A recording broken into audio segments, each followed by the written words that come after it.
Picture yourself in a small plane flying over the Amazon rainforest. Below you, nothing but green, an endless carpet of trees stretching to every horizon, dense, impenetrable, untouched.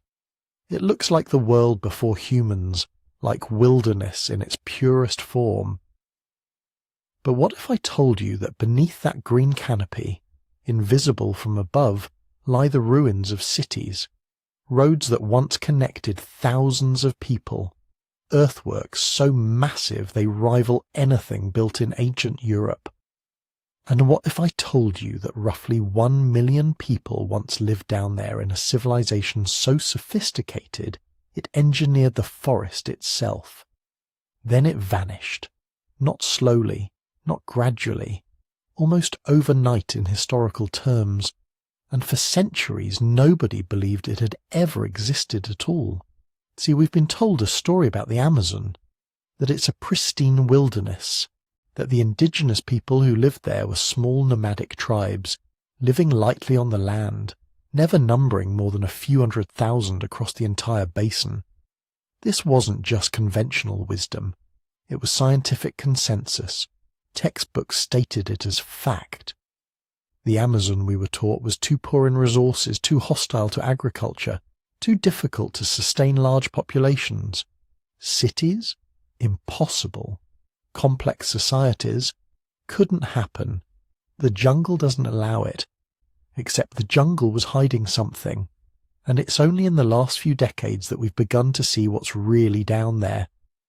This is the story of a lost civilization that shouldn't exist according to everything we thought we knew about the Amazon.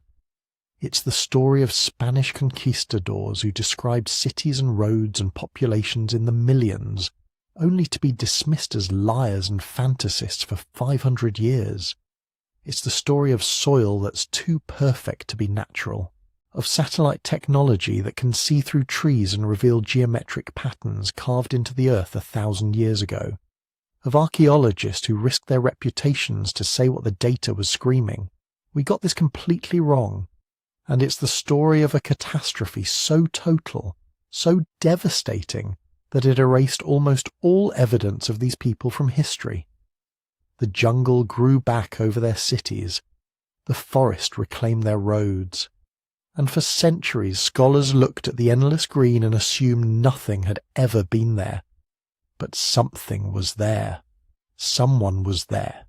Roughly 1 million people living in interconnected communities, building earthworks that required moving millions of cubic meters of soil, managing the forest like a vast garden, creating a civilization without stone, without the wheel, without metal tools, and then, in the span of a few generations, they were gone.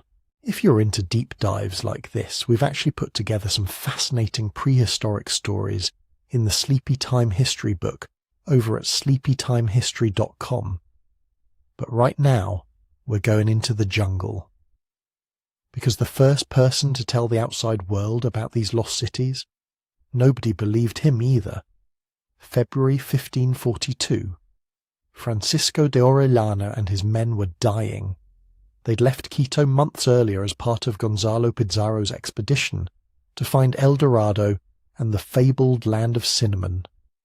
Instead, they'd found starvation, disease, and an endless maze of rivers cutting through jungle, so thick you couldn't see 10 feet ahead. Pizarro had turned back. Orellana hadn't. With about 50 men in a hastily built brigantine, he'd made a desperate decision.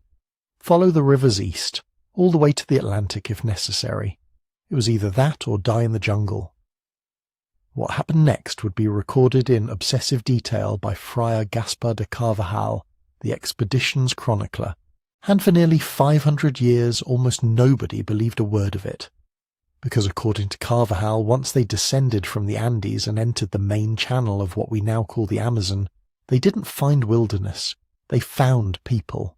Everywhere. The first settlements appeared gradually. Small villages on the riverbanks, clusters of houses visible through breaks in the vegetation. Then the villages got larger. Then they stopped being separated by wilderness at all. Carvajal describes entering stretches of river where settlements lined both banks continuously for leagues. Not miles, leagues. 1 league equals roughly 3 miles. He's describing urban corridors extending for dozens of miles without interruption. The friar wrote about fortified towns with defensive palisades, about plazas large enough to hold thousands of people, about roads leading inland from the river, well-maintained and clearly heavily trafficked, about warehouses stocked with maize, manioc, dried fish and preserved meats. These weren't temporary camps. These were permanent settlements with infrastructure, with food security, with populations large enough to build and defend significant fortifications. And they weren't empty. Carvajal describes canoes coming out to meet the Spanish, sometimes dozens at once, filled with warriors. He writes about pottery so fine and well decorated it could have come from Spain, about organized resistance that forced Orellana's men into several pitched battles. At one point, they encountered female warriors fighting alongside the men, which led to wild speculation about the legendary Amazons and eventually gave the river its name. But here's what's really important in Carvajal's account. It's not just that he saw people, it's the density, the organization, the clear evidence of a functioning complex society. He describes one province ruled by a chief so powerful that other settlements paid tribute to him. He writes about guides who knew the river for hundreds of miles, who could predict where villages would appear, who warned the Spanish about which territories were hostile and which might trade. This wasn't a handful of scattered tribes living hand-to-mouth in the jungle. This was a civilization with political hierarchy, with trade networks, with enough surplus food production to support specialized craftspeople making that fine pottery, with enough population density to mount coordinated military resistance against armed Europeans. The Spanish were terrified. They were 50 men in a single boat, moving through territory controlled by populations that clearly numbered in the thousands, maybe tens of thousands in each major settlement cluster. They couldn't stop for long, couldn't establish control, could barely even rest. They just kept moving, fighting when they had to, fleeing when they could, documenting everything as they went. The expedition took months. They travelled nearly 3,000 miles from the Andes to the Atlantic, arriving in Venezuela in August 1542, exhausted, depleted, but alive, and carrying a chronicle that described an Amazon river teeming with humanity. When they got back to Spain, when Carvajal's account was published, the reactions were mixed. Some believed it, some were sceptical, but the story didn't really die. It fed into the whole El Dorado legend, the idea that somewhere in the South American interior lay wealthy civilizations waiting to be discovered and conquered. Generations of explorers went looking, following Orellana's route or variations of it, and they found nothing. Empty jungle, a few small tribes living in scattered settlements, no fortified towns, no roads, no warehouses full of food, no provinces ruled by powerful chiefs. The Amazon these later explorers encountered looked exactly like the Amazon we thought we knew. Sparsely populated, hostile to agriculture, impossible for large-scale civilization. So the conclusion seemed obvious. Orellana and Carvajal had lied, or exaggerated, or hallucinated from fever and starvation. Their account was dismissed, filed away as another conquistador fantasy, another tall tale from men trying to justify failed expeditions and attract new investors. For 4 centuries, that was the accepted wisdom. Carvajal's chronicle was historical fiction, interesting, maybe useful for understanding Spanish colonial ambitions and propaganda, but not actual evidence of Amazonian civilization. The scientific consensus hardened around a simple narrative. The Amazon couldn't support large populations, therefore it never had. Orellana saw what he wanted to see, except here's the thing nobody considered until very recently. What if Orellana saw exactly what was there? And what if, by the time anyone thought to seriously look again, it was already gone? By the mid-20th century, the academic consensus on the Amazon was ironclad. Not just sceptical of Carvajal's account, actively hostile to the very idea that complex societies could have existed there. The jungle, according to the dominant scientific framework, was what ecologists called a counterfeit paradise. Beautiful to look at, deadly to live in, fundamentally incapable of supporting the population densities and social complexity that characterize real civilizations.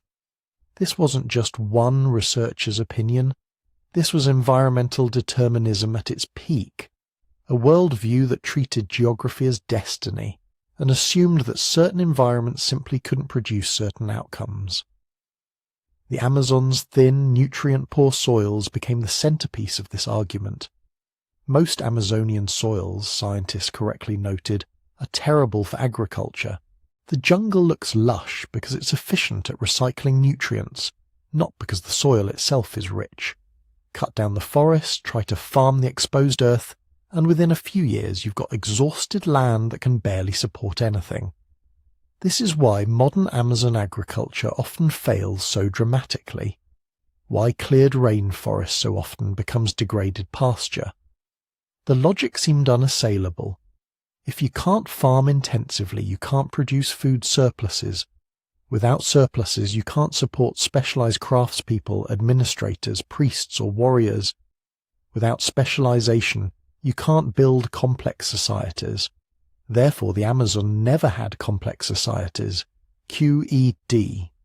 The person who crystallized this thinking into academic orthodoxy was Betty Meggers, a profoundly influential archaeologist at the Smithsonian Institution.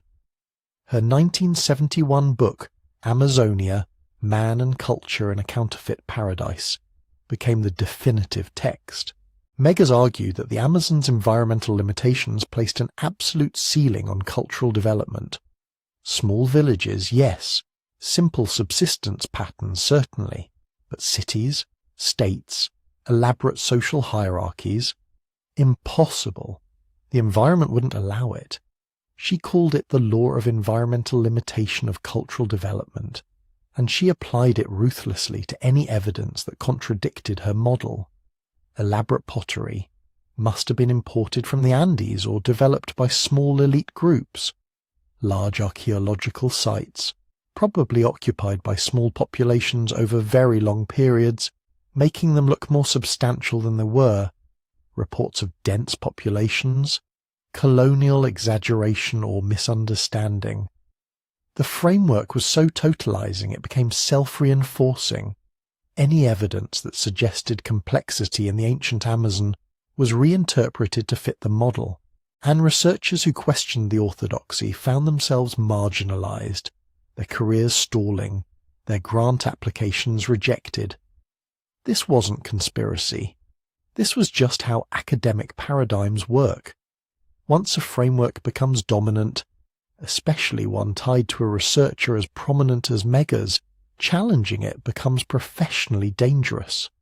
Meanwhile, the evidence that might have contradicted environmental determinism was literally rotting away. Because the Amazon had another trick that made skepticism easy. It erased its own history. In temperate climates, stone buildings last millennia. Ceramics survive in recognizable form for thousands of years. Metal artifacts corrode but remain identifiable. But in the Amazon, wood decays in decades, thatch roofs disappear even faster, earthen structures wash away in the torrential rains, organic materials, plant fibers, woven textiles, anything made from jungle products, gone within a generation or two of abandonment. The Amazon is a forensic nightmare, a tropical graveyard that consumes evidence faster than archaeologists can excavate it. Trees grow through ancient plazas. Roots tear apart carefully constructed platforms. The humidity destroys anything remotely perishable.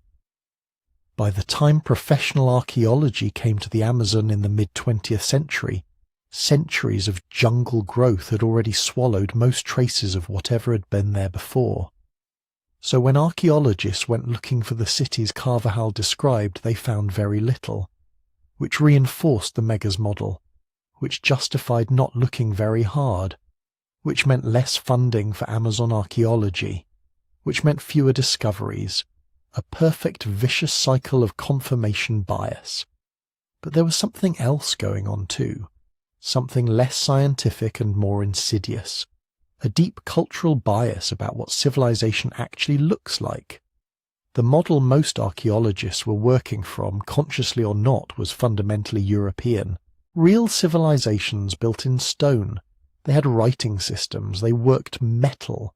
They constructed monumental architecture that could impress and intimidate.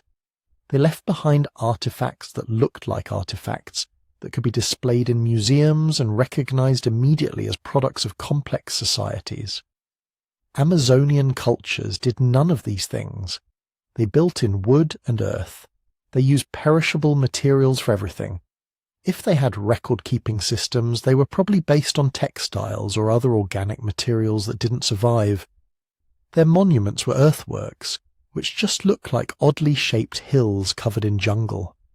Their most impressive engineering was agricultural, manipulating soil and water systems in ways that left almost no visible trace once abandoned. By European standards, by the standards that dominated archaeology through most of the 20th century, Amazonian societies looked primitive, not because they were, but because they had adapted to their environment in ways that didn't produce the kind of evidence archaeologists knew how to recognize and interpret. They developed a civilization built on materials that time and climate erased, an invisible civilization that left behind mostly whispers and shadows. This created a perfect storm of denial. The environmental model said complex societies were impossible. The archaeological record seemed to confirm it by showing very little. And the cultural bias made researchers less likely to recognize evidence of complexity, even when they found it. The few researchers who pushed back, who suggested that maybe the Amazon's past was more interesting than Megas allowed, were dismissed as romantic or unscientific, as importing their own biases into interpretations that should remain objective. The irony is that the evidence was already accumulating, had been accumulating for decades, in museum collections, in scattered reports, in observations that didn't fit the model but were too fragmentary to overturn it, weird soils that shouldn't exist, earthworks that seemed too geometric to be natural, pottery traditions that were too sophisticated for supposedly simple societies, all of it explained away or ignored, until someone looked at the soil itself and realized it was screaming a truth nobody wanted to hear. The soil shouldn't exist. That's the first thing to understand about Terra, Preta. In a region famous for having some of the worst agricultural soil on Earth, there are patches, thousands of them scattered across the Amazon basin, where the earth is black, rich, and so fertile that anything planted in it grows like it's been chemically enhanced. Except there are no chemicals, just soil. Soil that's been sitting there for centuries, sometimes over 1,000 years, getting more productive with age instead of less. Terra Preta do Indio, Amazonian dark earth. The locals had known about it forever. Farmers would seek out these dark patches specifically because crops grew better there. Certain areas just produced more, required less work, seemed almost magically abundant compared to the thin, exhausted soils surrounding them. But nobody had really asked the obvious question. Why? What made these patches different? When soil scientists finally started analyzing Terra Preta systematically in the late 20th century, they found something that didn't make sense according to everything they knew about tropical soils. These weren't natural formations. They were absolutely, unmistakably human-made. The soil was loaded with charcoal not from forest fires, but from controlled burning, bone fragments from fish and game animals, pottery shards, millions of them, ground down and mixed into the earth, organic waste of every description, and most remarkably a thriving microbial ecosystem unlike anything found in normal Amazonian soil. Normal jungle soil in the Amazon is what podologists call oxysols, ancient, heavily weathered, stripped of most nutrients by millions of years of rainfall. The jungle looks lush because it's incredibly efficient at recycling, nutrients locked up in living biomass rather than stored in the ground. Kill the forest and you've got almost nothing to work with. This is why slash-and-burn agriculture in the Amazon exhausts land so quickly. The soil itself has almost nothing to give. But Terra Preta has more organic carbon than surrounding soils, often several times more. Higher pH, which is crucial because most Amazonian soils are acidly acidic. Vastly greater concentrations of nitrogen, phosphorus, potassium, calcium, everything you need for intensive agriculture, and it's stable. It doesn't wash away with the rains.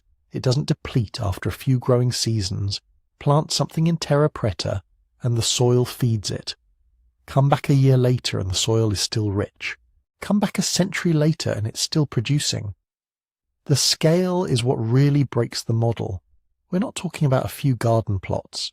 Terra Preta deposits have been identified across an estimated 10% of the Amazon basin. 10%. That's hundreds of thousands of square kilometers. Some individual sites contain deposits several meters deep covering dozens of hectares. The amount of human labor, the duration of occupation, the sheer number of people required to create soil deposits on this scale, it completely shatters the idea of small, scattered nomadic groups barely surviving in the jungle. You don't create Terra Preta by accident. You can't make it quickly. These deposits represent generations, sometimes centuries of continuous occupation and deliberate soil management. People living in one place long enough to accumulate enormous quantities of organic waste. But not just dumping it randomly, engineering it. The charcoal in Terra Preta isn't just burnt wood, it's biochar. Charcoal produced under specific low oxygen conditions that give it a porous structure perfect for holding nutrients and hosting beneficial microorganisms. Modern agronomists are only now rediscovering what these ancient Amazonians apparently understood intimately. That charcoal, when properly prepared and mixed into soil with organic matter, creates a substrate that can sustain fertility almost indefinitely. They were amending soil at an industrial scale, taking the worst agricultural land in the world and transforming it into some of the best. This isn't something you stumble into. This is sophisticated knowledge, probably developed over thousands of years, refined through experimentation, passed down through generations, the kind of knowledge that requires stability, continuity, and probably specialized roles for people who understood soil chemistry, even if they wouldn't have called it that. And here's where it gets really strange. Terra Preta appears to be self-renewing.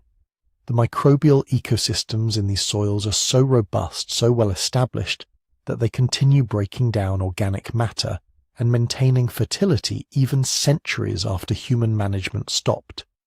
Some researchers have documented Terra Preta deposits that seem to be growing at a rate of about 1 centimeter per year, not depleting, growing, as if the soil itself has been engineered to be alive, to actively maintain its own productivity. The mechanisms aren't fully understood. There's ongoing debate among microbiologists about exactly what's happening in Terra Preta at the microscopic level. Some think the biochar provides habitat for specific bacterial and fungal communities that form unusually stable symbiotic networks. Others focus on the pottery fragments, which might slowly release nutrients as they weather. Still others think there's something about the way nutrients bind to the charcoal matrix that makes them available to plants, while protecting them from being washed away by rain. What's clear is that whoever created Terra Preta understood something about soil ecology that modern science is still trying to fully grasp. They weren't just farming, they were engineering ecosystems, creating artificial soils designed to persist and produce for generations after their creators were gone. This is the signature of a sophisticated, settled agricultural civilization. Not people scratching out a marginal existence. People who had mastered their environment so completely they could remake it at the molecular level. Terra Preta became one of the first major cracks in the environmental determinism model. Because here was physical, measurable, undeniable evidence that contradicted everything Betty Meggers had argued. You can't create thousands of square kilometres of engineered soil with small, scattered nomadic populations. You can't develop and maintain the knowledge required for biochar production and soil amendment without stable communities and knowledge transmission across generations. You can't accumulate metre-deep deposits of human waste without dense populations living continuously in the same locations for centuries. The soil was proof, not of El Dorado's gold, but of something potentially more valuable. Evidence that the Amazon had supported complex, settled, technologically sophisticated societies. Societies that had solved the problem of tropical agriculture in ways that modern science hadn't even imagined. The jungle hadn't always been pristine wilderness. It had been home, managed, modified, deliberately shaped by people who knew exactly what they were doing. And if the soil had been engineered on this scale, what else had they built that nobody was looking for? The answer, or at least the first glimpse of it, came from a place most maps leave blank. In the early 1990s, a young American archaeologist named Michael Heckenberger took a boat into the Upper Xingu region of Brazil, a maze of rivers and gallery forest in the southern Amazon. On paper, it was remote, thinly populated, almost empty. In reality, it was home to people who knew exactly what had once stood there. Heckenberger wasn't just wandering through the jungle with a shovel, he had an invitation. The Kwikuro, one of several indigenous groups of the Xingu, agreed to work with him. They already had names for places Western cartographers called uninhabited. They had stories about ancestors, about old towns, about roads that used to run straight as arrows through what is now tangled forest. For decades, anthropology in the Amazon had treated such stories as mythological, at best symbolic, pleasant echoes of a past that, according to the prevailing model, could never have been very large or complex. In the Xingu, Heckenberger did something very simple, and in its way revolutionary. He listened. When Kwikuro elders pointed to a low rise under the trees and said, "There was a village there," he didn't explain why that was unlikely. He went and checked. When they traced invisible roads with their hands describing where they had once gone, he followed the directions with a compass. Slowly, carefully, he began to overlay indigenous memory onto topographic reality. And the forest started to resolve into a ghost city, not a city of stone. There were no pyramids glinting through the canopy, no carved temples waiting to be photographed. What emerged instead was a pattern in the earth itself: shallow ditches, raised berms, circular depressions where houses had once stood, straight, unnaturally straight, embankments cutting through the undergrowth like the faded lines of some buried blueprint. Digging and mapping over years, Heckenberger and his Kwikuro collaborators began to realize they weren't looking at isolated villages. They were standing inside a pre-Columbian urban landscape. At the heart of this landscape were large planned towns. Each one was organized around a central plaza, a broad open space carefully oriented and geometrically precise. From the edges of these plazas radiated roads, wide, straight avenues, in some cases up to 40 meters across. Not narrow footpaths, highways carved through the forest, aligned with impressive regularity to the cardinal directions. Around the towns ran moats and defensive ditches, sometimes paired with earthen walls that would once have supported wooden palisades. These weren't improvised fortifications thrown up in a panic. Their shapes were deliberate, near-perfect circles, carefully measured arcs, repeated from site to site as if following a shared architectural grammar. Beyond the moats, arranged like satellites around a planet, were smaller settlements. Hamlets and villages spaced at consistent distances, linked back to the central town by those same straight roads. The pattern repeated across the region, clusters of one major town and multiple attendant villages forming what archaeologists call galactic settlement systems, urban constellations, each with its own centre of gravity. Scattered between them were what, at first glance, looked like random patches of useful trees, peach palms, Brazil nuts, fruit-bearing species that do well near people. But the distribution wasn't random. These were managed orchards, agroforestry systems carefully placed near villages and along roads, providing food, materials and shade. The forest itself had been coaxed into a garden. In the low-lying areas, where seasonal floods spread water across the plain, there were subtle earthworks, raised fields, fish weirs, channels guiding water into and out of ponds. What to a casual observer looked like wilderness swamp was, under close examination, a piece of hydraulic engineering. Fish farms, wetland gardens, carefully tuned to the rhythms of the rainy and dry seasons. It was a city, but not as the old world would define one. No towering walls of stone, no paved plazas shimmering in the sun. Instead, a civilization woven into living matter.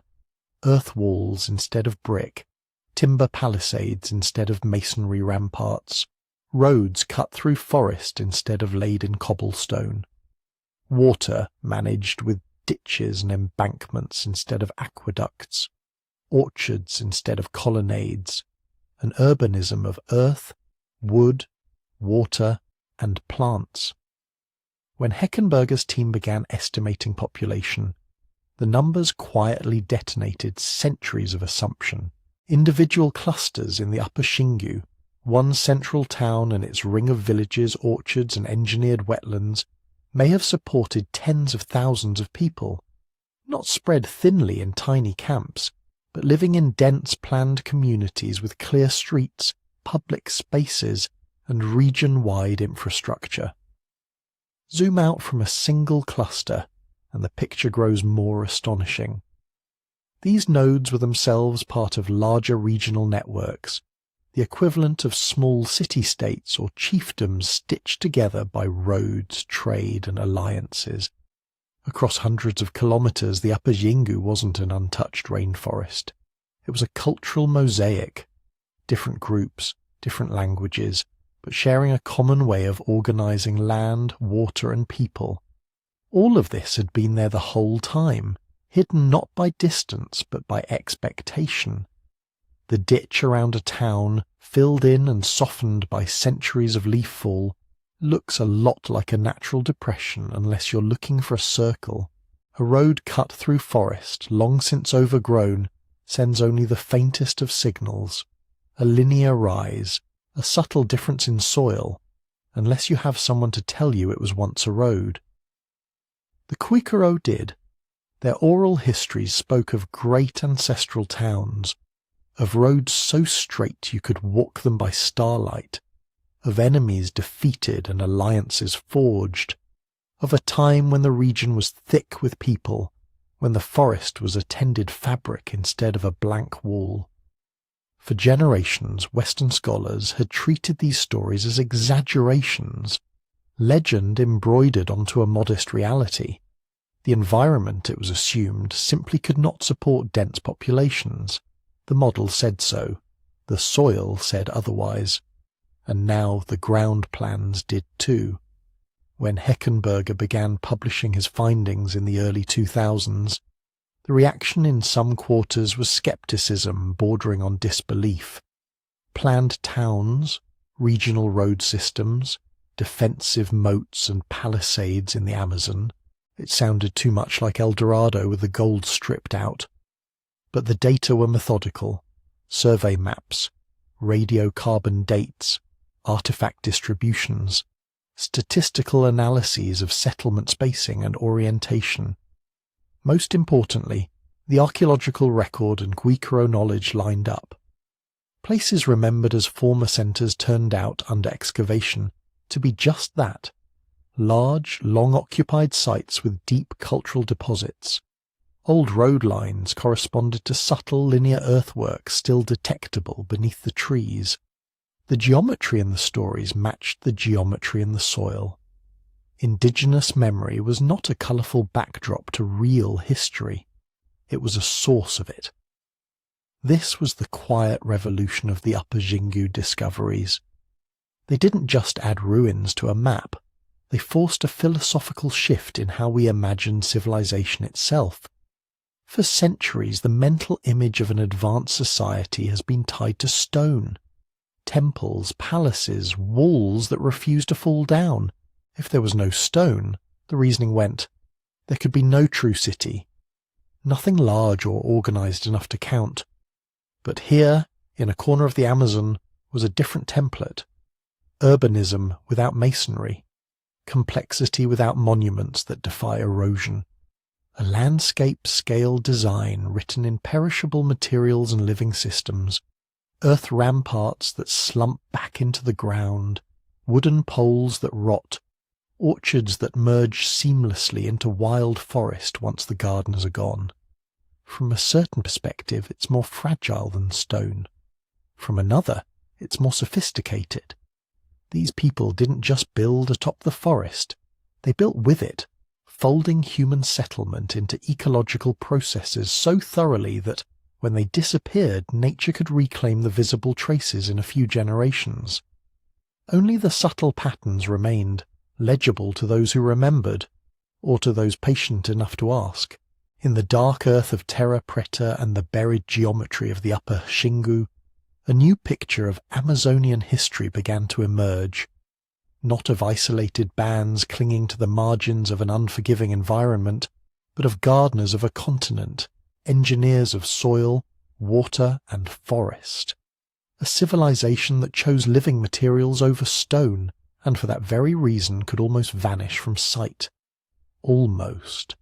For a long time, that almost was enough. Even with Terra Preta underfoot and ghost cities mapped in the Xingu, it was still possible for skeptics to say, this is local. Interesting, yes, but exceptional. A curious pocket rather than a continent-wide phenomenon. What changed that wasn't another shovel in the ground. It was a laser in the sky. LIDAR, short for light detection and ranging, sounds like something out of science fiction, but the principle is simple. You send millions of laser pulses down from an aircraft. Each pulse hits something, leaf, branch, trunk, bare soil, and bounces back.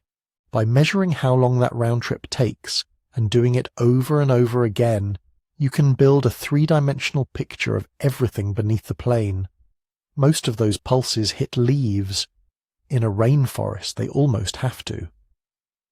But a small percentage, just enough, slip through the gaps. They reach the forest floor, bounce off, and return. With powerful computers, you can filter out the vegetation and keep only the last returns, the ones that touch the ground. Then, digitally, you peel away the canopy. What's left is the bare earth, as if the entire forest had been made of glass. You see things no satellite image, no low-flying airplane, no human eye from the forest floor could ever hope to notice. Gentle ridges become straight lines. Indistinct rises resolve into platforms. Random bumps fall into patterns. Geometry appears where before there had only been nature.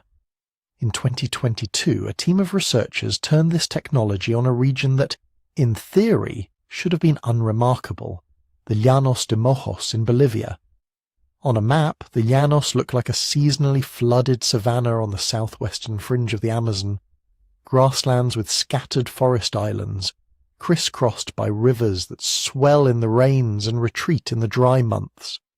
For decades, archaeologists knew there were pre-Columbian earthworks there.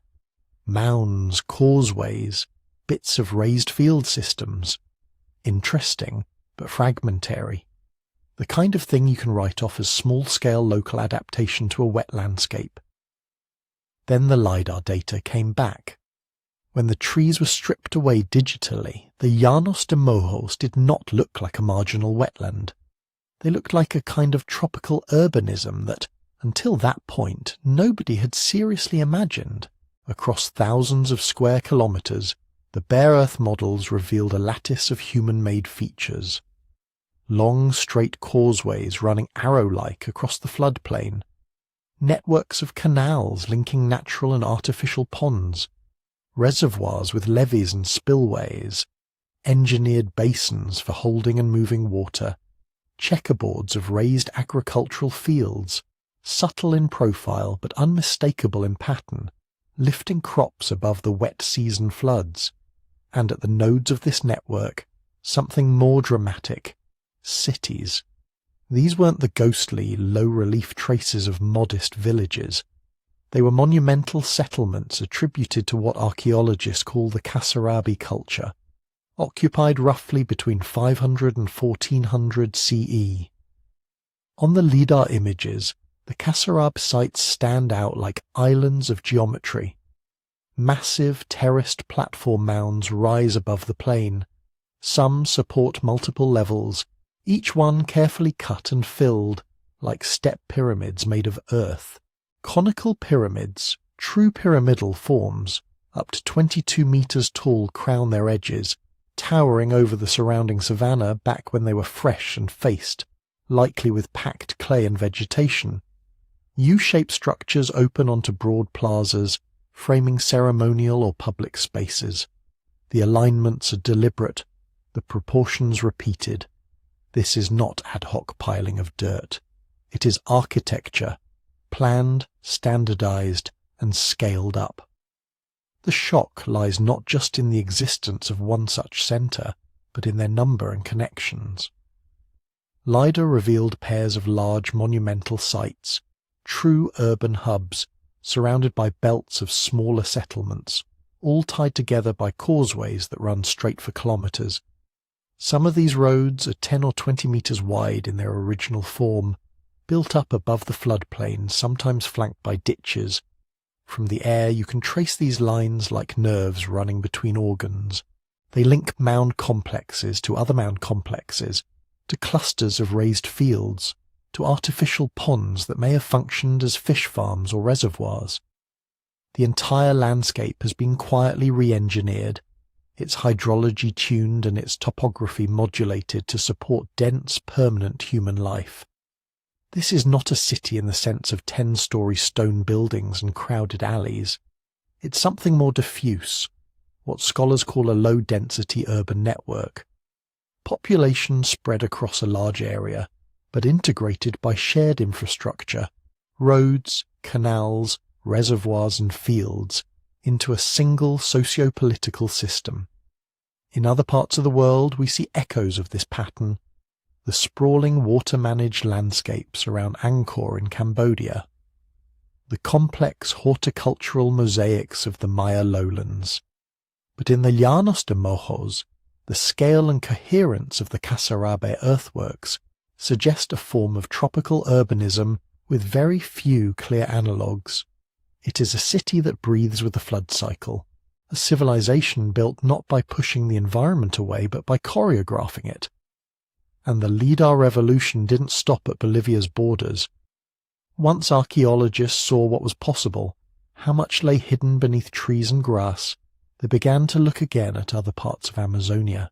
In Acre, in western Brazil, airborne laser scans illuminated hundreds of geometric earthworks, squares, circles, and interconnected enclosures etched into the ground, some spanning hundreds of meters across. From the air they look like sketches done with a compass and straight edge. These features, often called geoglyphs, had been glimpsed before where cattle ranching or logging had stripped away the forest. But LIDAR showed that the exposed ones were just the tip of a vast pattern extending under still intact canopy, silently preserving the outlines of ceremonial centers, gathering spaces, or fortified enclosures whose exact functions we can only infer. Elsewhere, in different corners of the basin, LIDAR passes have started to reveal more. linear mounds that may be longhouses and defensive ridges, hidden terraces, more raised fields and canal systems, entire settlement clusters that had escaped notice because, on the ground, they're swallowed by foliage and centuries of sediment. Every new survey seems to add dots to the map, but what's most striking is how thin the coverage still is. Only tiny fractions of the Amazon have been scanned with LIDAR. The areas that have been, by and large, are places with prior hints, known mounds, suspiciously regular forest islands, oral traditions of old towns. If that small biased sample already reveals hundreds of previously unknown sites, what lies beneath the millions of square kilometers nobody has yet flown a laser over? The honest answer is that we don't know. But the trend is hard to ignore. With each new data set, the possibility that the Amazon was sparsely peopled wilderness before Europeans arrived grows less tenable. It begins to look, instead, like a heavily modified cultural landscape that, in the space of a few generations of disease and disruption, snapped back towards something that looks natural to colonial eyes. There is an intellectual jolt in seeing this written into the terrain. You look at the LIDAR images, the crisp angles, the repeating forms, and you realize that an entire chapter of human history has been hiding, not in some inaccessible desert or underwater ruin, but in the forest we thought we understood. There's an emotional undertow too. For centuries, Amazonian indigenous peoples were told their ancestors had no cities, no large societies, no sophisticated engineering. Their stories of great towns and long roads were filed away as myth. Now, the ground itself, rendered in laser light, is quietly repeating those stories back. Yes, there were roads. Yes, there were monuments. Yes, this was once a peopled, organized, intentional world. And yet, outside of the glowing equations of LIDAR point clouds and the careful contour lines on archaeologists' maps, it remains almost invisible. Walk through the Llanos de Mojos today, or through a forest in acre under which a perfect square of ditches lies buried, and you might never suspect. The birds still call, the water still rises and falls, trees root in the crowns of old pyramids without knowing their crowns. The Amazon rewrites itself slowly, leaf by leaf. Now, with lasers and algorithms and the patient work of those who live there, we're finally beginning to read what was written before. The question that follows is simple and unsettling. If they could build all this, and if so much of it could almost vanish, what does that say about how they lived, and how they disappeared? To understand how they disappeared, you have to understand what exactly was lost. Because this was not a world of empty jungle with a few villages clinging to riverbanks. It was a world engineered, carefully, patiently, by people who had learned to turn one of Earth's most difficult environments into a long green machine for producing food, fish, fibers, and stories. Start with the ground itself. Much of the Amazon, and especially places like the Llanos de Mojos, is either too wet or too dry at the wrong times. In the rains, water spills over riverbanks and spreads for kilometers. In the dry season, the same land can crack and bake. If you plant at the wrong elevation, your crops drown or wither. So they changed the elevation. Across floodplains from Bolivia to the central Amazon, archaeologists find the ghost outlines of raised fields, long, low ridges of earth lifted just a meter or two above their surroundings, but enough to matter. In cross-section, they look like the ribs of a giant buried under the savanna. In plan view, they resolve into grids and fans, aligned with old watercourses. On those platforms, people planted crops that like their feet damp but not submerged. Maize, manioc, beans, squash. Between the ridges, shallow canals caught and held the floodwaters, creating micro-wetlands. The result was a kind of living staircase of moisture, from soggy trough to dry crown, each level suited to a different plant. In other areas, Where rivers meandered through the forest, they didn't carve out open fields as Europeans might have.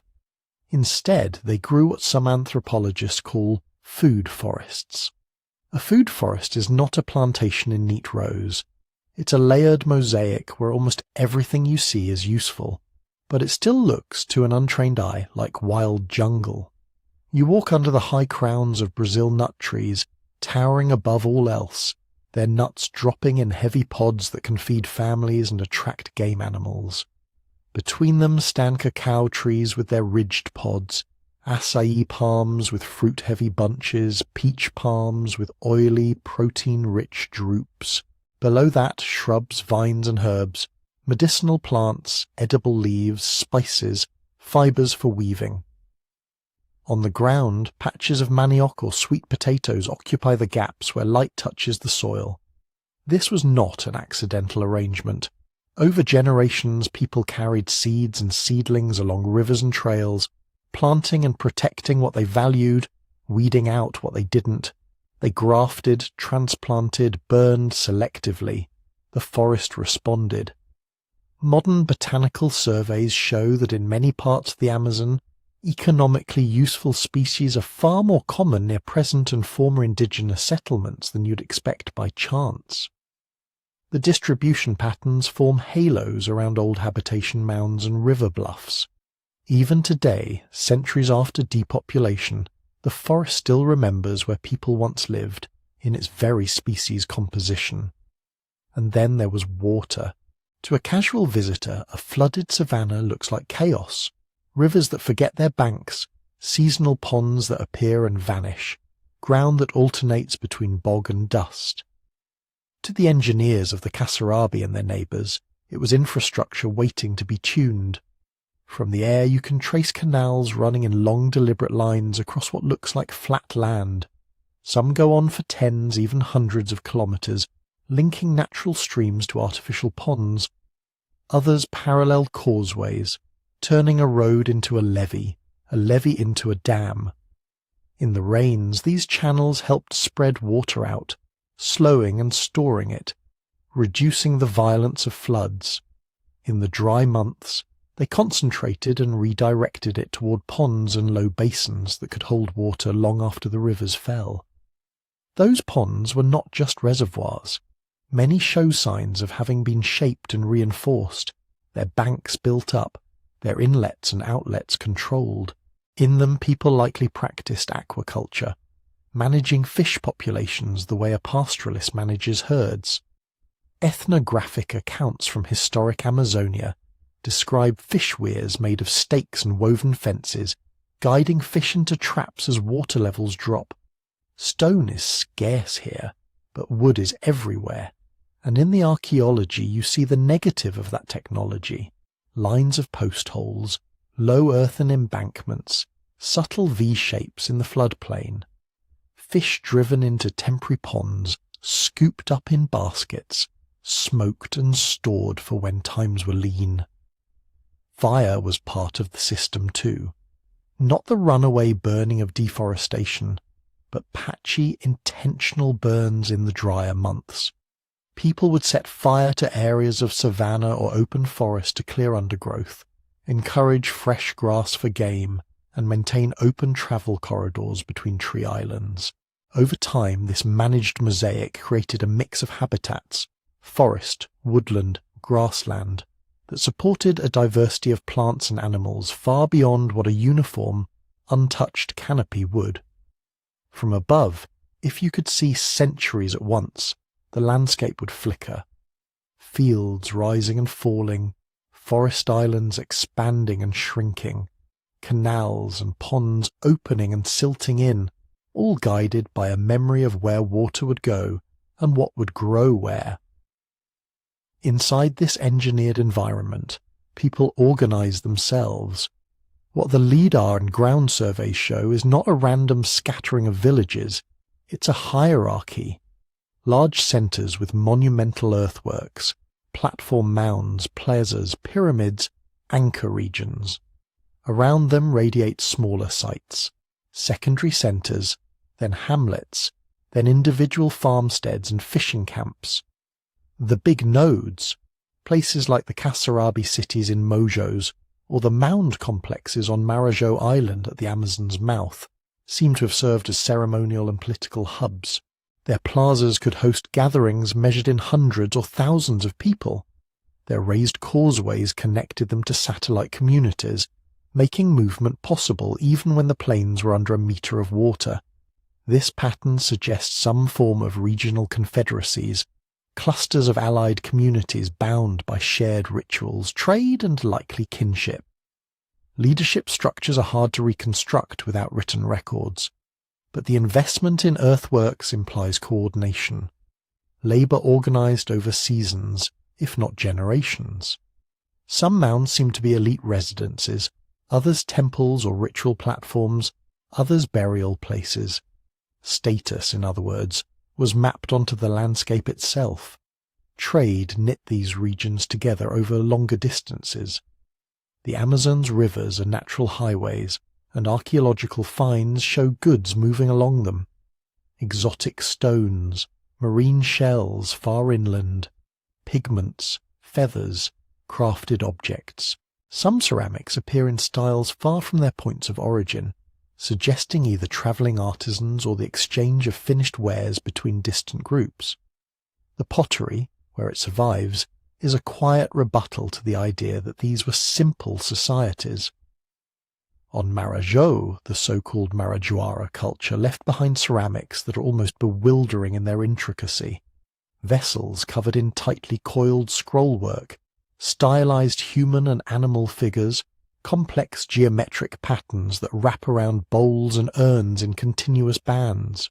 Some pieces are painted, others incised, others modelled in relief. Many come from burial contexts, hinting at a rich ritual life, ancestors honoured with offerings that took skill and time to produce. Elsewhere, the art took different forms. In Acre and neighbouring regions, the great geoglyphs, perfect circles, squares and interconnected enclosures, suggest spaces set aside for special purposes. Their walls are too low to be serious fortifications. Many show no evidence of domestic debris. They may have been ceremonial grounds, gathering places for feasts, rituals, or negotiations between groups. Imagine walking along a forest path that suddenly opens into a vast cleared circle, its earthen walls rising above you, the sky framed in a geometry you rarely see in nature.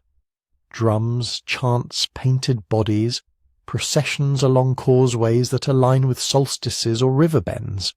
We don't know the details, but the labour invested in these forms means they mattered, and through it all, one striking absence: stone.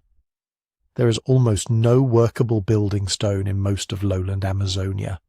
No granite quarries, no limestone cliffs to carve, no handy blocks to stack into pyramids or walls. If you want to build here, you build with what you have: earth, wood, fibre, thatch. Houses were raised on wooden posts, their walls woven from palm ribs and daubed with clay, their roofs thatched with palm leaves. Bridges were timber and vine. Palisades, where they existed, were rows of sharpened stakes. Even tools that might elsewhere be stone, hoes, digging sticks, could be made of hardwood, bone, or shell. From a preservation standpoint, this is a disaster. Wood rots, thatch decays, soil slumps. In a few centuries, a great hall collapses into a low, ambiguous rise. A palisade becomes a stained line in the subsoil. A city of 10,000 becomes a slightly drier patch of forest, resting on an artificial hill. From an engineering standpoint, though, it was sophisticated adaptation. Earth is abundant and easy to move in a wet landscape. Wood renews itself. Flexible structures bend in storms. If a house floods, you can raise the floor. If a canal silts up, you can cut a new one a few meters away. The system is not a monument in stone. It is a choreography of soil and water and plants. When you add it all up, the raised fields and food forests, the canal lattices and fish ponds, the geoglyphs and mound cities, the confederacies and trade routes, you get something that no chronicle from the conquest ever quite captured.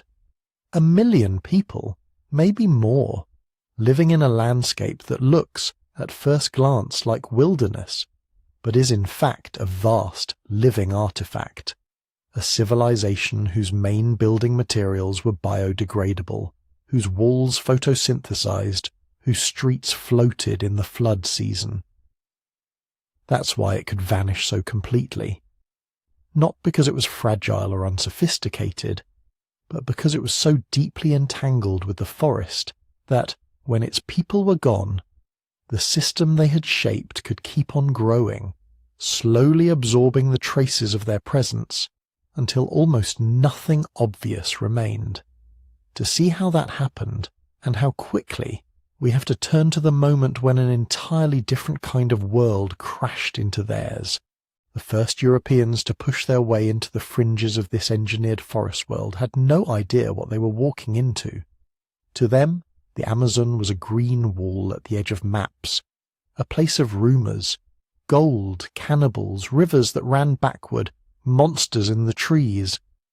They came in the early 1500s, not as careful observers, but as extensions of empires that were already in motion.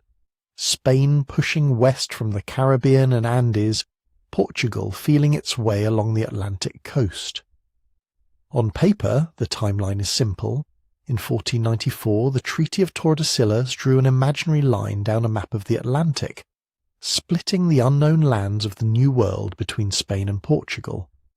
In reality, no one knew exactly what lay beyond the coasts.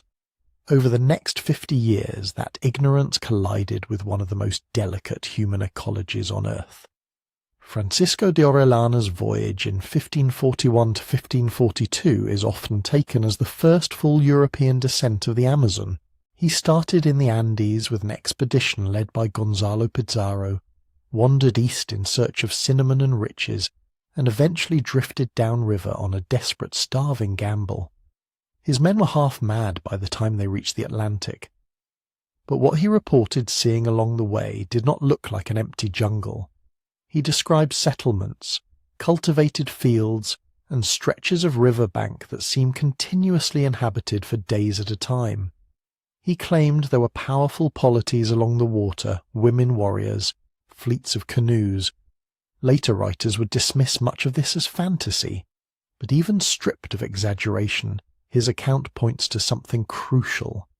In the early contact years, this was a crowded world, and then, in the space of a few generations, it wasn't.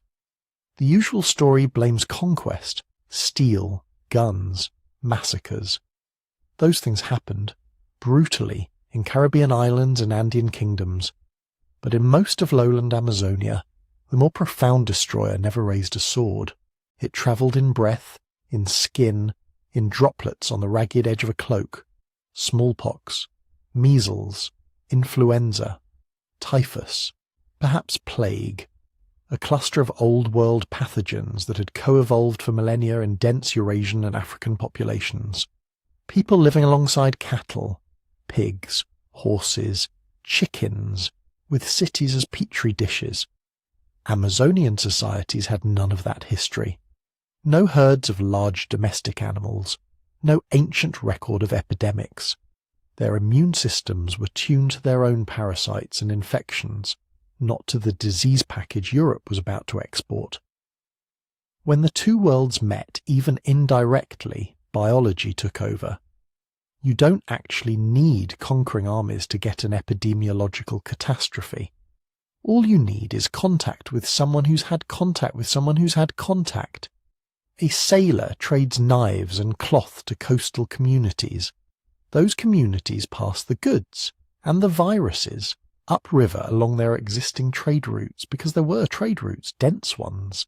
The same networks that once moved shells and pigments and stories between floodplain towns now carried something else.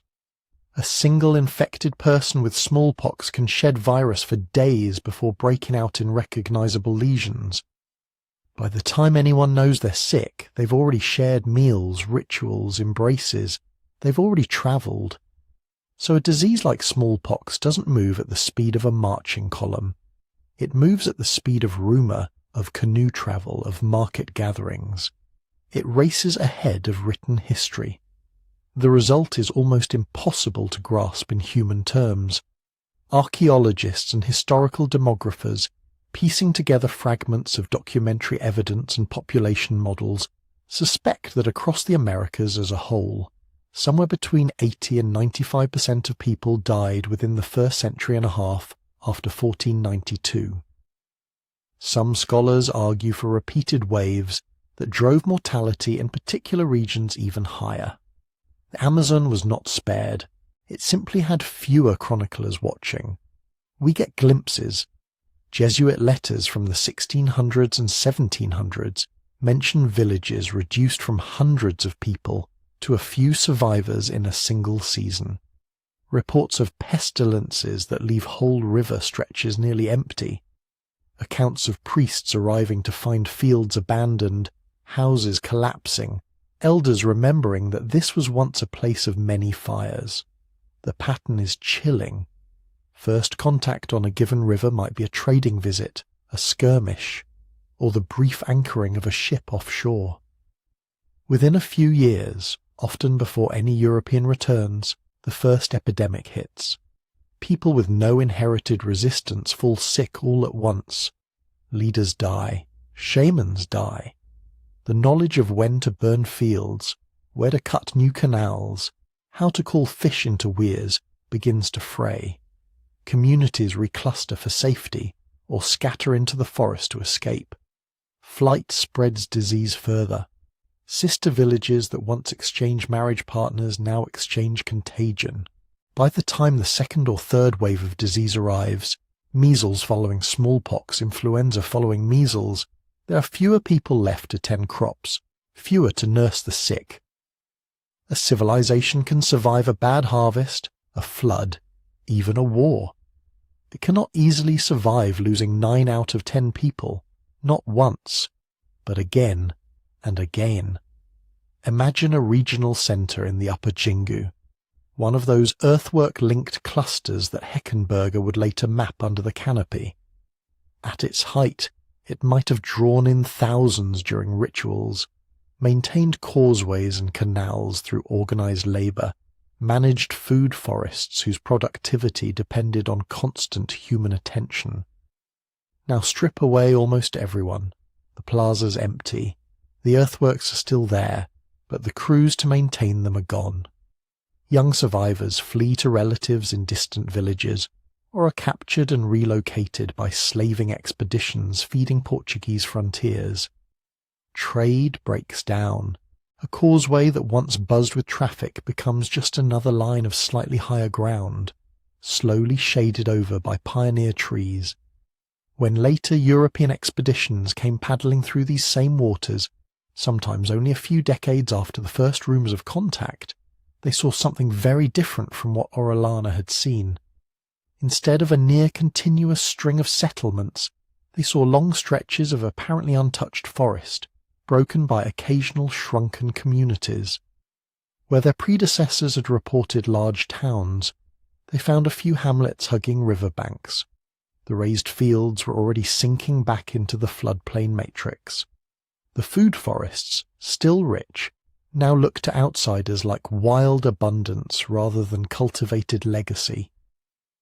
From the vantage point of those later travellers, the Amazon really did look like a great green wilderness dotted with primitive villages. They assumed this was how it had always been. They wrote as much, and their descriptions fed into European philosophies about natural man, about empty lands waiting to be used. The catastrophe had created an illusion. Ecologically, though, the impact of that great dying was anything but invisible. People had been holding open clearings, burning savannas, pruning and harvesting in ways that kept parts of the landscape in an early successional state. Fields, gardens, and managed mosaics lock up carbon in crops and soil, but a mature forest locks up far more, especially when it's expanding into recently abandoned land. As millions of hectares of Amazonian farmland, orchards, and settlement zones were left untended, secondary forest began to regrow over them. Young trees grew fast, pulling carbon dioxide from the atmosphere and storing it in wood and soil. Over decades and centuries, that regrowth added up. Climate scientists and historical ecologists have started to wonder whether this sudden reforestation across the Americas, not just in the Amazon, was large enough to leave a fingerprint on the global climate.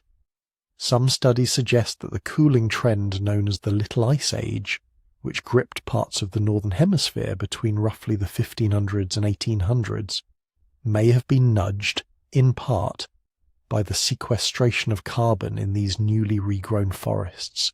If that's true, then the death of perhaps 50 million people across the Americas subtly dimmed the global thermostat. The absence of their fires, their crops, their breathing bodies helped make European winters a little harsher, advanced glaciers a little farther, shifted weather patterns in ways no one at the time could trace. The Great Dying was not just a human tragedy. It was a planetary event, and yet, for all its scale, it left so few obvious scars in the Amazonian ground. That's the other part of the illusion. Stone cities crumble into ruins that shout their presence for millennia. Earth and wood, once overgrown, whisper. To European eyes trained on castles and cathedrals, there was nothing here that looked like civilization after the people were gone. Diseases explain the breathtaking speed of depopulation. They explain how a million-strong, finely tuned human system could unravel in a few lifetimes. But they don't fully explain why the jungle seemed to erase almost every visible trace of what had been built. For that, you have to look not at what destroyed this world, but at how perfectly its creators had stitched themselves into the forest from the beginning, and at the quiet efficiency with which nature covers its tracks when left alone. The first thing to understand is that the Amazon is not kind to memories made of flesh and fibre. In temperate climates, an abandoned wooden house might linger for a century or more, sagging slowly, boards silvering in the sun, roof collapsing in stages. In the tropics, that process is put on fast forward. Heat, humidity, insects, fungi, bacteria, all of them are working full time. A fallen tree can be soft enough to push your hand through in just a few rainy seasons. Thatch roofs rot and cave in within years if they are not constantly repaired. Posts sink, mould, and are eaten from the inside. Even massive hardwood beams, if left untended, are quickly colonized by termites and carpenter ants, turned into intricate dust.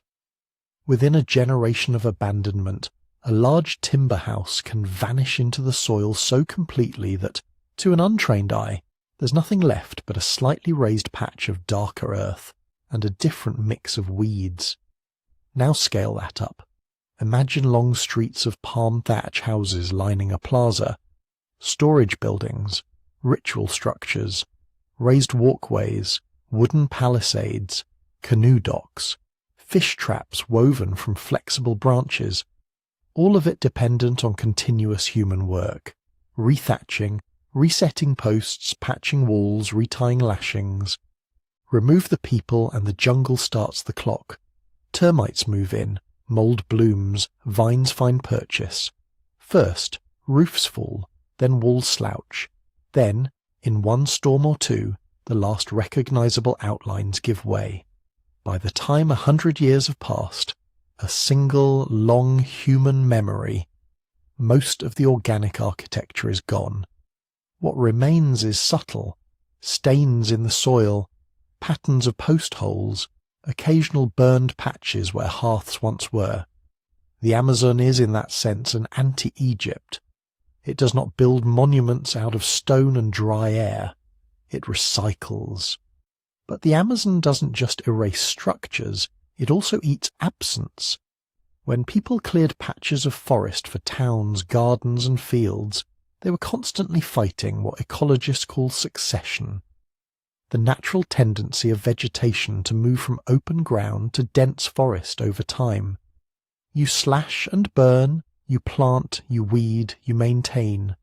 Stop doing that, and the system runs in reverse. First come the fast colonizers, grasses, herbs, shrubs, then fast-growing pioneer trees, Cecropia for example, with their pale trunks and big hand-shaped leaves, shoot up like rockets. They love light and open space. They knit together overhead, creating a new canopy within a couple of decades.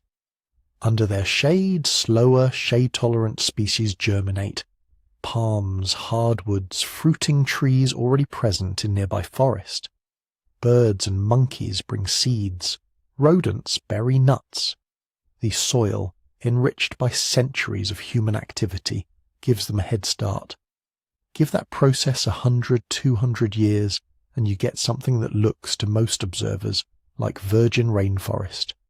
Tall trees, layered canopy, vines, epiphytes, birdsong, the sound of insects, except in tiny clues, a straight line of unusually even-aged trees, a mound too regular to be random, a strip of Terra Preta richer and blacker than the surrounding soil.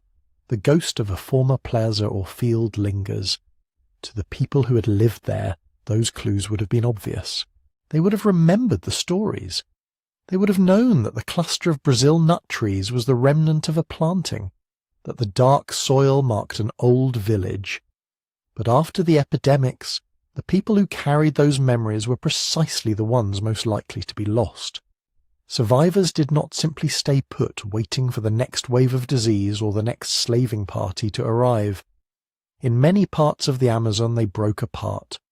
Large nucleated settlements that had once been safe, fortified, surrounded by allies, endowed with prestige, suddenly became dangerous places to be.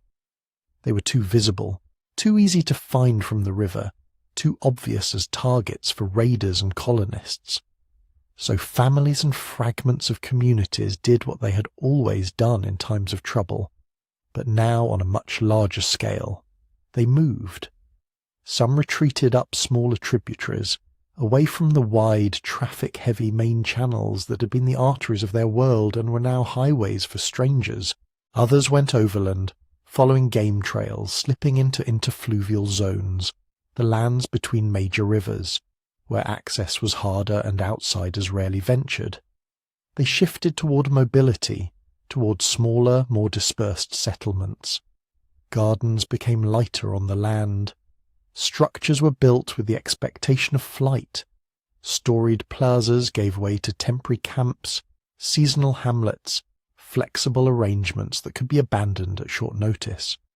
This was not a return to some primordial hunter-gatherer state so much as an adaptation to a new, hostile political ecology.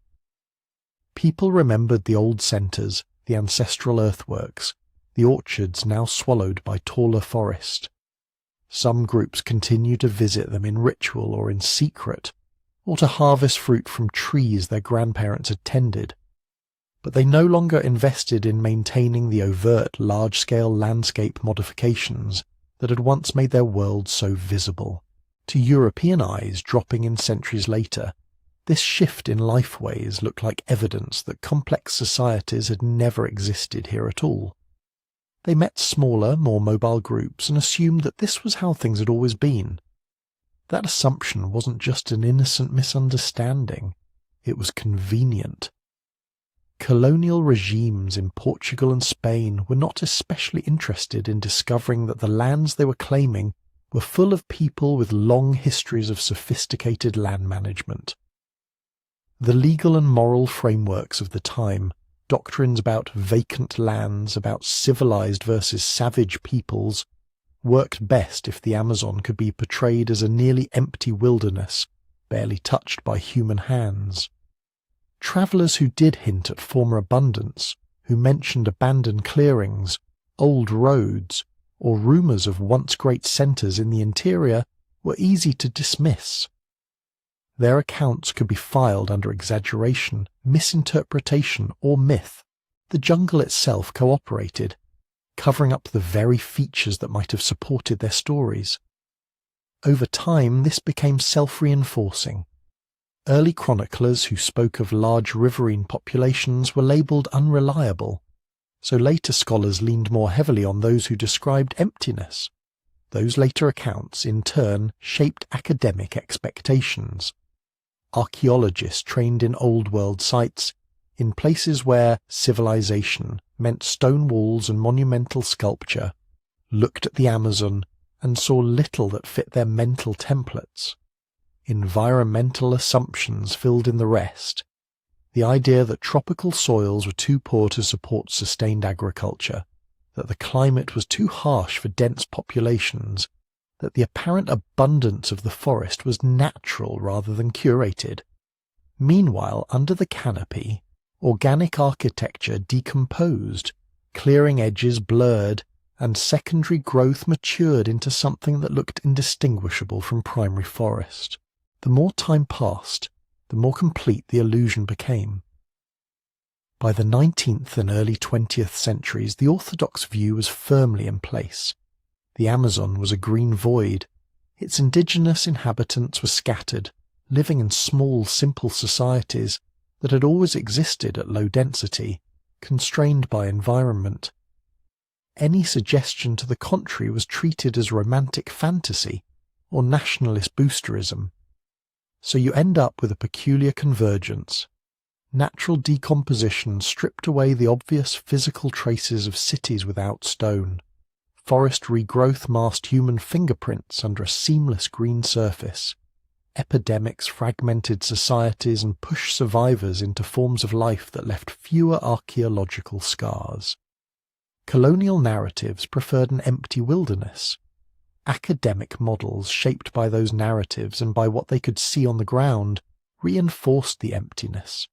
Each layer by itself might have been partial, questionable, open to challenge. Together they formed something that looked like certainty.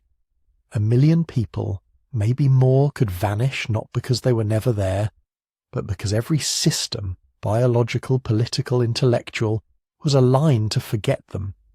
Only when those systems begin to be questioned, when satellite sensors start to read through foliage, when soil scientists dig into seemingly ordinary ground, when indigenous historians insist that their oral traditions remember things the written record ignored, does the outline of what was lost start to emerge again?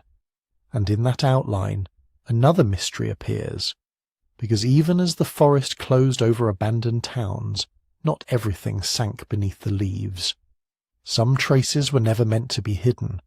Some were carved so deeply into earth and spirit that even the jungle couldn't quite erase them. They're not easy to see from the ground. Stand next to one and you might notice a strange ditch, a bank a little too regular, a curve that feels designed rather than accidental. You might walk along it for a while, brush past grasses, step over termite mounds, hear insects rasping in the heat, and then, suddenly, the line disappears into scrub and pasture and it's gone. But pull back. Rise 100, 200 meters into the air, and the pattern snaps into focus. In the western Amazon, especially in the Brazilian state of Acre, deforestation did something that centuries of exploration had failed to do. It peeled back the canopy and revealed geometry. Perfect circles, almost perfect squares, long straight ditches connecting them like lines on some enormous board. Enclosures the size of several football fields, their earthen walls and trenches describing shapes so precise that surveyors still measure their angles and radii with a kind of quiet disbelief. Hundreds of these geoglyphs have now been documented, etched into the gently rolling clay soils of interfluvial uplands that were, until recently, written off as marginal and remote. Some are solitary, isolated shapes. Others are part of clusters, concentric circles, overlapping squares, diamonds nested inside circles, all linked by straight causeways that run arrow true for hundreds of meters. If you mapped them all out on a blank sheet of paper, with no forest, no rivers, no modern roads, you might assume you were looking at a planned landscape, a system, not random work scattered through wilderness, but pieces of a larger design. That in itself raises questions. But the real mystery begins when you walk into them with a trowel and a notebook. For all their scale, these are not towns in the familiar sense. Excavations along the ditches and embankments turn up pottery, hearths, post holes, bits of charcoal, traces of wooden palisades or fences, enough to say that people were definitely here, working, gathering, maintaining. But what you don't see, or see only faintly, are the dense, continuous layers of trash and building debris that mark permanent year-round habitation, the deep midden deposits, the packed floors resurfaced again and again, the rebuilding of house over house over house that you find in known village sites. Many of the geoglyphs look, archaeologically, like places that were visited repeatedly, maybe over centuries but not occupied full time. The earthworks themselves required enormous labour, digging out ditches several metres wide and deep, throwing up the spoil into banks, keeping those lines clean and sharp over generations. That's not something you do on a whim and abandon. So if these were not cities of houses, what were they? No one can say with certainty. That's part of the allure. But the absence of dense domestic remains pushes researchers toward other possibilities. One is that these were ceremonial centres. The regularity of the shapes, the care taken to align ditches and entrances, the way some enclosures are paired or nested suggest pattern and meaning. A squared enclosure oriented along a particular axis, a circular one adjacent, its entrance facing a specific direction, paths connecting them like arteries.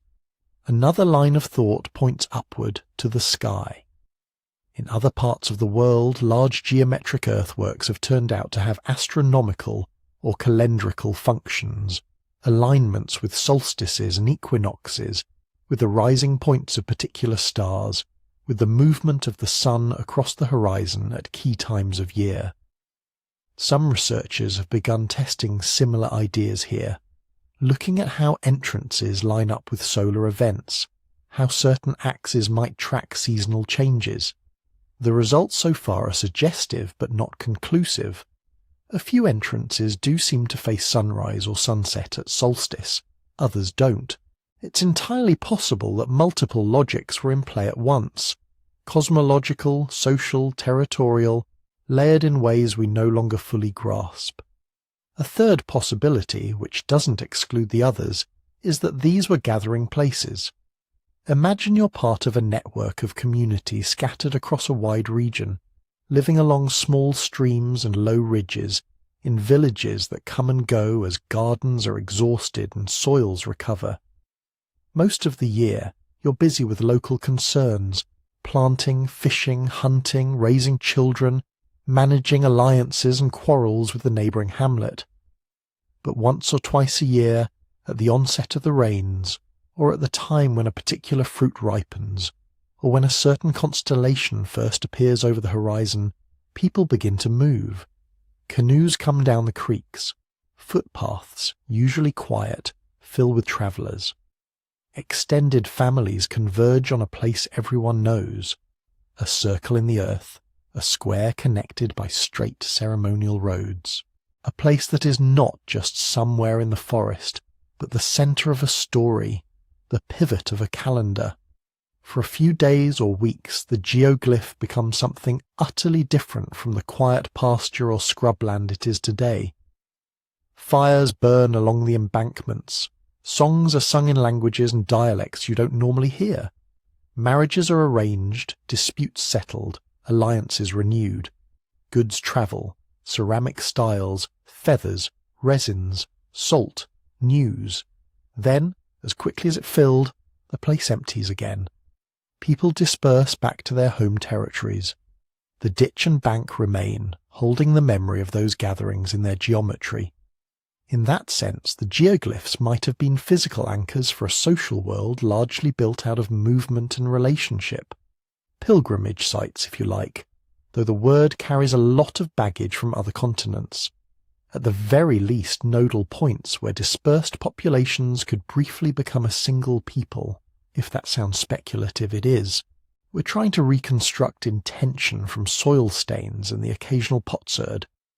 But here, Amazonian cosmology, what we can glimpse of it from peoples who survived the apocalypse, offers some guidance. Across many indigenous traditions in the region, the forest is not a backdrop. It is an inhabited, intentional universe. Rivers are not just waterways.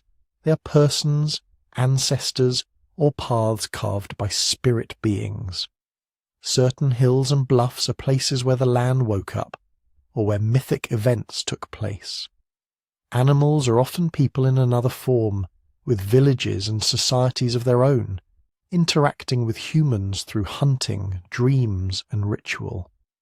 The world in this view is layered. There is the everyday forest you walk through, and then there are its other dimensions, the underworld of river bottoms and burrowing creatures, the sky world of birds and thunder beings, the interior worlds inside mountains or large trees. Shamans and ritual specialists move between these layers. Ordinary people do so too, but mostly at marked times and places under guidance. Landscapes in such a system are not neutral. A clearing, a bend in the river, a certain stand of trees might be a door, a place where the boundaries between layers are thinner. It makes sense then that people would inscribe those places, cut ditches, raise banks, mark lines, for reasons that were as spiritual as they were social. When archaeologists talk about the geoglyphs as ceremonial or cosmological, they're trying to find a word for this entanglement. A circle might diagram a myth. A square might represent the ordering of space into cardinal directions. A straight causeway might be a replica of a path taken by powerful beings at the beginning of time, or it might be all of those things at once, plus something we haven't yet imagined. The tragedy is that when a civilization like this collapses, not in a single blaze, but in waves of disease and dislocation, you don't just lose the people and their buildings. You lose entire systems of understanding. You lose the stories that told you why a particular geoglyph had to face that way, why the entrances were where they were, why you walked clockwise and not counterclockwise on certain days. You lose the songs that encoded star paths, the taboos that governed when you could enter a sacred enclosure, the metaphors that linked a ditch in acre to a constellation overhead and to the intestines of a mythic anaconda. You also lose technologies that don't look like technologies to us, ways of reading the forest as text, of diagnosing illness as imbalance between worlds, of using plants not just as medicine but as interlocutors. You lose a vocabulary for talking about rivers as relatives rather than resources, and yet, not everything vanished. Some Amazonian peoples who survived, often by retreating into marginal zones, still carry oral traditions that hint at older, larger worlds. There are stories of great assemblies held in houses that encompass entire communities, where multiple peoples once gathered under a single roof. Accounts of ancient roads, straight and wide, that connected distant territories. Myths in which ancestors carved lines into the earth to mark agreements with other beings, or to fix the course of rivers. Ethnographers working with groups in the Upper Xingu, in western Amazonia, and along the Rio Negro sometimes hear echoes that resonate uncannily with what the LIDAR and the shovel are now revealing. Memories of abandoned plazas in the old days, of sacred mounds that must not be disturbed, of places of the elders far off in the forest that only initiated people may visit. We have to be careful here. It's easy and dangerous to treat living cultures as mere fossil repositories, or to cherry-pick stories that fit our maps. Traditions change, new meanings accrete. Old sites can be reinterpreted many times. But when oral histories talk about large gatherings in cleared places, about roads that run straighter than any animal trail, about ancestral structures now hidden by forest, it's hard not to see at least the possibility of continuity. Faint reflections of a time when enormous geometric enclosures in places like Acre were not mysterious patterns glimpsed from satellite images, but familiar landmarks in a lived sacred geography. For now we stand at a strange intersection. High-tech sensors show us circles and squares carved into old soils. Excavations give us fragments of pottery and charcoal. Living elders share stories of powerful places in the forest. Between them is a gap of language, of lost context, of 6 centuries of disruption. Into that gap we can project ruin or wonder. We can see the geoglyphs as mute remnants of a vanished people, or as the surviving bones of a spiritual landscape that still, in some quiet way, remembers itself. For a long time, almost everything about this story was framed around a single powerful image: the Amazon as untouched wilderness, an endless green sea, primeval, pure, a place where nature, finally free from human hands, could be itself. If you grew up with school maps and nature documentaries, that picture probably lives somewhere in your head. The Amazon as the opposite of history, the last refuge from us. But the more we look, the less that picture holds. Charcoal buried meters deep in the soil, pollen grains showing centuries of controlled burning and regrowth, orchards of useful trees, Brazil nuts, cacao, palms, clustered around ancient sites in ways that look far more like long-term gardening than random chance. Terra Preta soils appearing not as scattered curiosities, but as part of vast, patterned landscapes of enrichment. All of it points to the same unsettling conclusion. The forest we see today is not simply what happens when you leave land alone. It is, in part, what happens when millions of people manage and inhabit a region for thousands of years, and then vanish, leaving the system they built to keep running on its own.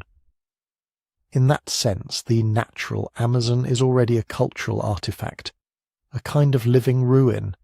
That doesn't mean the forest is artificial in the way a city park is artificial.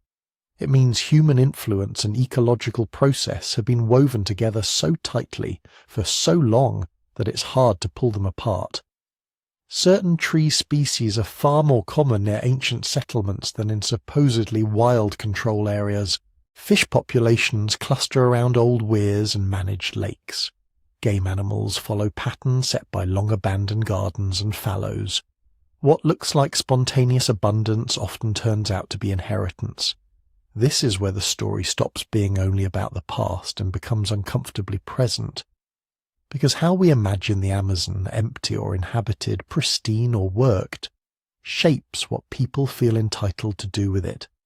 If you convince yourself that a landscape has no real history, no long-standing human claims, then it becomes easier to see it as open, available, a blank page for whatever project comes next.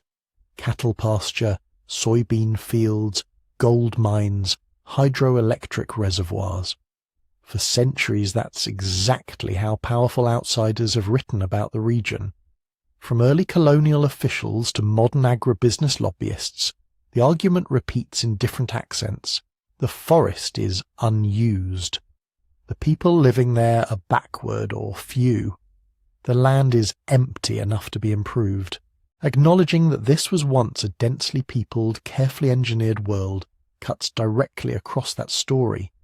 If the Upper Xingu supported complex networks of towns and roads without destroying its soils, if vast areas of western Amazonia were transformed into dark, fertile ground by long-term, low-intensity management, if the forest mosaic itself bears the imprint of indigenous choice, then it's harder to claim that the only route to development is clearing and burning.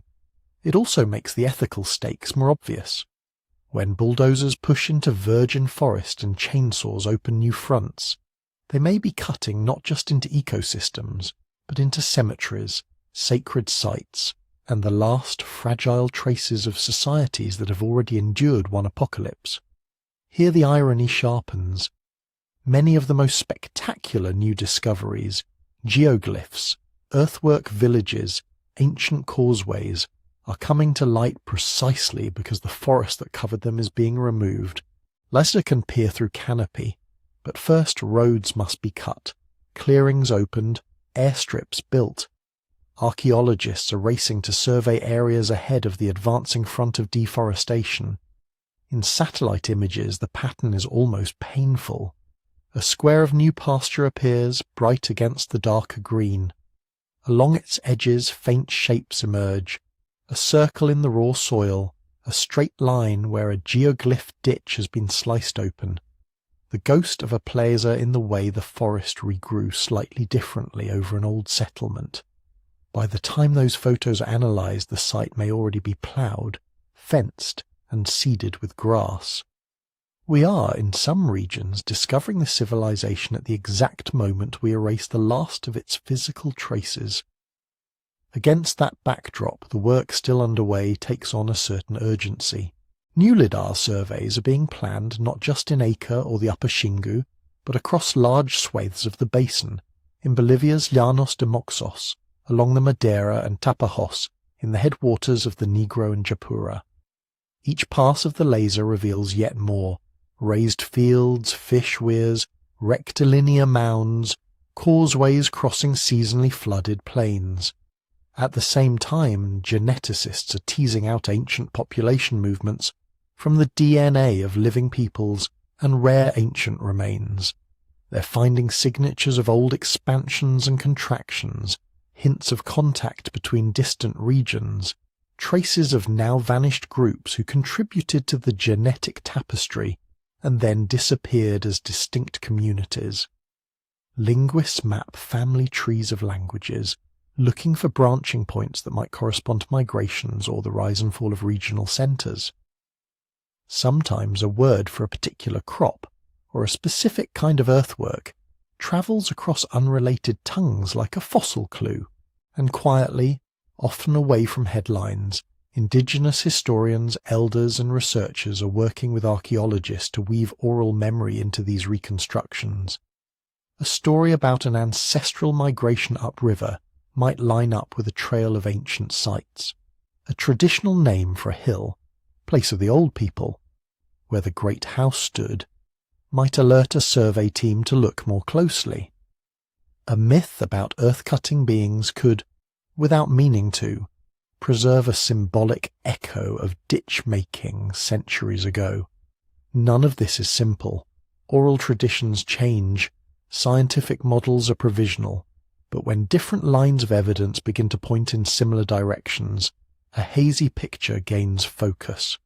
Still, beneath the growing detail, something humbling remains. A civilization that may have counted its people in the hundreds of thousands, perhaps 1 million or more, can all but vanish into regenerated forest in a matter of centuries. Roads melt back into ridges, plazas fill with trees, embankments slump, then hide beneath roots and leaf litter. Written records, where they existed, rot. Viruses and bacteria do their quiet work. From the vantage point of deep time, even very large human projects are surprisingly fragile. That doesn't make them meaningless. It does complicate our sense of permanence. If a continent-scale engineered landscape can so thoroughly return to green that generations of scientists mistake it for untouched wilderness, what does that say about our own cities of glass and concrete, our highways and dams and grids, about the infrastructures we assume will define an era? Perhaps they will endure as rusting skeletons for a while longer than an earthen ditch in Acre.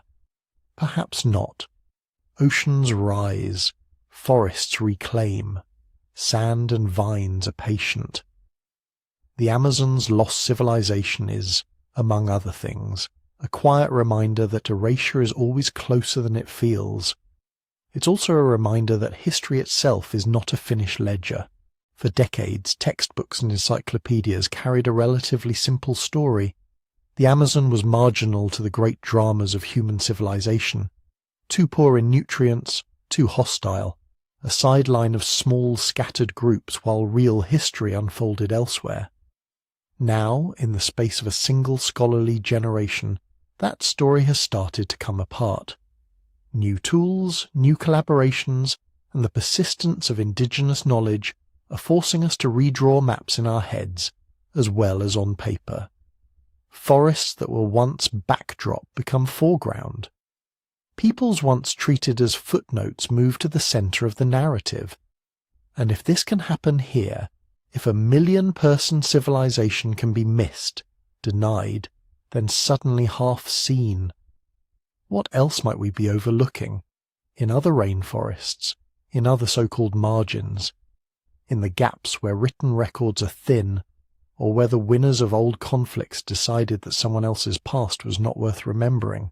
In the end, the Amazon does not just hold a secret about itself, it holds a secret about us, about how partial our stories always are, how much of the human past still lies, quite literally, beneath our feet, waiting for a road cut, a LIDAR survey, a remembered song to bring it, briefly, back into view. And as we stand at this juncture, discovering and destroying, listening and forgetting, the question is not only what happened to them, it is what future eyes will see, or fail to see, when they look for us. At night the forest changes its voice, the heat softens, the canopy breathes, insects stitch a constant, gentle hum through the dark. Somewhere far off, a branch cracks as something moves. Monkey, tapir, jaguar, you can't say. Rivers slide past in the blackness, unseen but always there, carrying leaf fragments, fish, and the slow memory of the hills.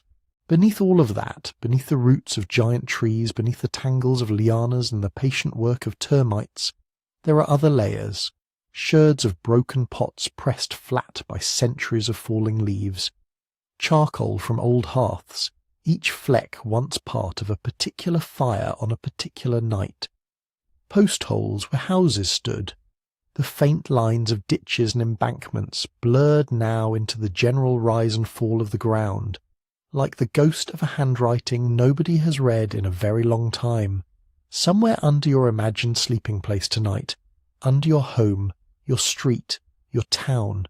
There are also traces of other lives, different forests, different rivers, different people. The Amazon is not unique in that sense. It is just a place where the veil grew especially thick and where we are only now learning how to lift it. The arc of this story bends quietly. For centuries, voices from the forest, indigenous accounts, the observations of early travellers, were set aside, doubted, overwritten. The region was framed as empty, marginal, a green backdrop without its own deep history. Then came the hints, the strange soils, the earthworks, the regularities in what had seemed random. And slowly the narrative shifted, from dismissal to curiosity, from denial to rediscovery, from silence toward a cautious willingness to listen, to archaeologists, to satellite images, to elders whose stories never entirely forgot that there were towns under those trees. What was once nowhere becomes, in retrospect, a very particular somewhere. If you've stayed with this story all the way here, from vanished roads to dark earth to LIDAR maps and oral histories, you've been part of that turning. Just by listening, by letting your mental map of the world redraw itself a little, you've made space for those long, quiet lives to matter again. If you'd like to help this kind of gentle history reach more people, you can, in a small way, nudge the algorithm in our favour. A tap on the like button, a comment, a subscription, all of that really does make a difference. And if you feel like sharing, I'd love to know, where are you listening from? Which corner of the world is your own night unfolding in, as you hear about these distant forests? If your mind is still wandering, and you'd like to keep drifting through hidden pasts, there's a sleepy time history book waiting for you as well, about prehistoric secrets, bottlenecks, and forgotten beginnings. You can find it at sleepytimehistory.com whenever you feel curious again. For now, you don't need to remember every date or every theory. You can let the details blur, the way paths disappear into undergrowth after you pass. Just hold on to the feeling that the world is older, richer, and more intricate than the simpler stories allow. The Amazon will still be breathing in the dark. The rivers will still be carrying their quiet cargo. The old earthworks will still lie under the roots, patient as ever, and you, for tonight, can let your own thoughts settle like silt at the bottom of a slow stream. Thank you for keeping company with these hidden histories. Rest well, sleep gently. We'll meet again somewhere else in the past.